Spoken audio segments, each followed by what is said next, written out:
জাহান্নাম কোনো কল্পনা নয়, এটি আল্লাহর প্রতিশ্রুত শাস্তির এক ভয়ঙ্কর স্থান, যেখানে কাফির, মুনাফিক ও পাপীরা চিরকালীন শাস্তি ভোগ করবে। কুরআন ও হাদিস অনুযায়ী জাহান্নামের কিছু বর্ণনা।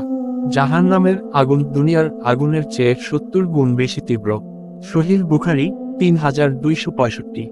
আরব লোকেরা জিজ্ঞেস করল, দুনিয়ার আগুনই কি আমাদের জন্য যথেষ্ট নয়? রাসূল বললেন, জাহান্নামের আগুন সেটার চেয়ে অনেক বেশি ভয়াবহ। জাহান্নামের গভীরতা এতই বেশি, তাতে একটি পাথর ফেলা হলে তা তলাতে পৌঁছাতে 70 বছর লেগে যাবে। সহিহ মুসলিম 2844।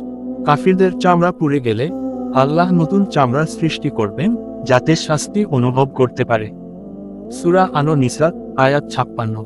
এই ভয়াবহতা যেন আমাদের আল্লাহর ভয় ও তাকওয়ার পথে ফিরিয়ে আনে। ভাই ও বোনেরা, আসুন আমরা নিজেকে গুনাহ থেকে বাঁচাই, তাকওয়ার পথে চলি, যেন জাহান্নাম থেকে রক্ষা পাই। সবাই বলি আমিন ইয়া আল্লাহ।